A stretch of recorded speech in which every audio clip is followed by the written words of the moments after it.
The Loose Women studio buzzed with its usual mid-morning energy, bright lights, soft applause, and the comfortable chaos of conversation that came with a live broadcast.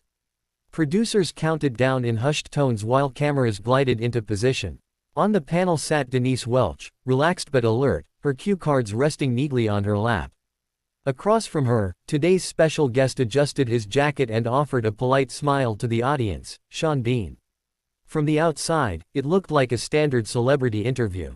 Sean had come to promote his latest gritty drama, a project already drawing praise for its raw realism. Known for his intense screen presence and no-nonsense attitude, he had done dozens of interviews before. Still, there was something tight in his expression, an edge that suggested he wasn't entirely at ease. Denise opened warmly, welcoming him with her trademark humor. The first few minutes passed smoothly. They discussed his Yorkshire roots, his love for theater, and his reputation for playing tough, morally complex characters. Sean relaxed slightly, even laughing when one of the panelists joked about how often his characters met tragic ends. But as the conversation shifted, the tone subtly changed. Denise leaned forward, eyes sharp but voice light. "You've often spoken about authenticity in acting," she said. "Some critics feel that your approach can sometimes come across as confrontational, both on and off screen. What do you say to that?" Sean's smile faded just a fraction. He paused before answering, choosing his words carefully. "I believe in honesty," he said. "In the work, and in life. Sometimes honesty makes people uncomfortable." The audience murmured softly. Denise nodded, but didn't move on. "Honesty is one thing," she replied, "but there have been moments where colleagues have described working with you as challenging. Do you think there's a line between being passionate and being difficult?" The air in the studio shifted. Sean straightened in his chair. "I think labels like that are often used when someone doesn't play along," he said. "When you care deeply about your craft, you're bound to clash now and then." Denise held his gaze. "But when multiple people raise similar concerns, it does invite questions." For the first time, Sean's jaw tightened visibly. He glanced briefly toward the host's desk, then back at Denise. "With respect," he said, his voice firmer now, "those concerns are usually taken out of context. I've worked with hundreds of people over decades. One or two stories get repeated, and suddenly that's your reputation." The other panelists exchanged quick looks.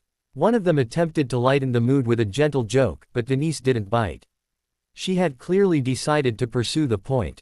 "Public figures don't exist in a vacuum," she said. "When stories keep resurfacing, viewers want accountability." Sean let out a slow breath. "Accountability for what, exactly?" "For not being polished enough for daytime television." A ripple of nervous laughter spread through the audience. Denise's smile stiffened. "There's no need to be dismissive. This show has always encouraged open conversation. And I'm having one," Sean shot back. "But it feels less like a conversation and more like a cross-examination." The tension was now unmistakable. Producers shifted behind the cameras, some gesturing subtly, urging Denise to move on. She hesitated, then spoke again, her tone sharper. "Sean, with that attitude, it's not surprising people struggle with you." Silence fell. Sean's eyes flashed, not with anger alone, but with something closer to disappointment. He leaned forward, hands clasped tightly. "You invited me here to talk about my work," he said. "Not to be judged on half-remembered anecdotes." Denise opened her mouth to respond, but Sean continued. "I've spent my life working hard, staying true to myself. If that makes me inconvenient, so be it. But I won't sit here and be lectured." A producer's voice crackled faintly in the studio speakers, urging a break. Denise tried to regain control, lifting her hands slightly. "No one's lecturing you," she said. "We're asking fair questions." Sean stood up. Gasps echoed around the studio. Cameras scrambled to adjust. Denise looked up at him, clearly stunned. "I think we're done," Sean said quietly. "This isn't respectful." He removed his microphone and placed it gently on the table. For a moment, it seemed like he might say more, but instead he turned and walked toward the edge of the set. A stagehand hesitated, unsure whether to stop him. No one did. As Sean disappeared backstage, the audience sat frozen between shock and curiosity. Denise forced a composed smile, though her eyes betrayed frustration. "Well," she said after a beat, "that wasn't how we planned the morning." The show cut to an early commercial break, the screen fading out on a studio full of unanswered questions, and a confrontation that would soon dominate headlines, the commercial break felt longer than usual. Inside the Loose Women studio, the bright atmosphere had collapsed into uneasy silence. Denise Welch sat upright, hands folded, staring at the table as producers whispered urgently through headsets. The other panelists avoided eye contact, each of them aware that what had just happened would not simply disappear once the cameras came back on. Backstage, Sean Bean stood near the corridor leading to the green room, his chest rising and falling as adrenaline slowly ebbed away. A producer approached cautiously, speaking in a low voice, asking if he would consider returning to finish the segment. Sean shook his head. "No," he said firmly. That crossed a line. Moments later, the red studio light flickered back on. Denise forced a professional smile as the show returned from break. "Well," she began carefully, "sometimes live television brings unexpected moments." Her voice was steady, but viewers could sense the tension beneath it. "Sean Bean has decided to leave the studio, and we respect his choice." Respect was not the word trending online. Within minutes, social media erupted. Clips of the confrontation spread rapidly, accompanied by heated debates. Some viewers applauded Denise for asking tough questions, praising her for holding a powerful man accountable. Others accused the show of ambushing a guest and turning a promotional interview into a public trial. Backstage, Sean changed out of his mic pack and coat in silence. His agent, who had watched the exchange from the control room, finally broke it. "This is already everywhere," she said, holding up her phone.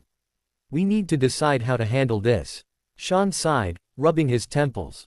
"I'm tired of defending myself against stories people want to believe," he replied. "I came to talk about work, not rumors." Meanwhile, inside the studio, Denise tried to steer the conversation forward, but the spark of the show had dulled. Every smile felt forced. Every transition felt rushed. When the episode finally wrapped, she exhaled deeply and leaned back in her chair. As soon as the cameras stopped, a producer approached her. "That escalated fast," he said carefully. Denise nodded. He didn't like being challenged. Or, another panelist added quietly, maybe he felt cornered. The words lingered. By the afternoon, entertainment news outlets were running bold headlines. Sean Bean storms off Loose Women. Daytime TV clash turns explosive. Commentators replayed the clip again and again, analyzing every pause, every raised eyebrow, every shift in tone. Denise watched one such clip. From her dressing room, arms crossed. Seeing it back was different. She noticed the moment Sean's expression changed, the instant when defensiveness replaced ease. For the first time that day, doubt crept in. Had she pushed too hard? That evening, Sean released a brief statement through his publicist. It was calm, measured, and unmistakably firm. "I agreed to appear on Loose Women to discuss my work. When the conversation shifted toward personal accusations framed as fact, I chose to leave. I believe in open dialogue, but also in mutual respect." The statement fueled the debate further. The next morning, Denise arrived at the studio earlier than usual. The atmosphere felt heavier, quieter. In the makeup chair, she stared at her reflection, replaying the confrontation in her mind. She had built her career on honesty, on saying what others wouldn't. But honesty, she knew, could cut both ways. On air, she addressed the incident directly. "Yesterday's show sparked strong reactions," Denise said, looking straight into the camera.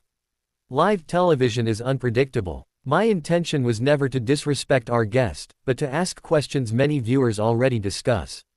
That said, I acknowledge that interviews can feel confrontational, and I regret that the conversation ended the way it did." The statement was careful, neither an apology nor a defense, but something in between. Public reaction softened slightly. Some praised her for acknowledging the tension. Others felt it wasn't enough. Days later, Sean was spotted at a film premiere. When asked about the incident, he paused before answering. "I don't regret leaving," he said. Sometimes walking away is the strongest response. Behind the scenes, industry insiders whispered about unspoken rules, about daytime television's fine line between candor and provocation, about guests expected to absorb scrutiny with a smile. The incident became a case study, discussed in media columns and journalism courses alike. As for Denise, the experience lingered. She remained outspoken, but something subtle shifted. She listened a little longer before pressing. She chose her moments more carefully. And Sean. He returned to his work, letting performances speak where words had failed. The controversy faded, as controversies always do, replaced by the next viral moment, the next on-air clash.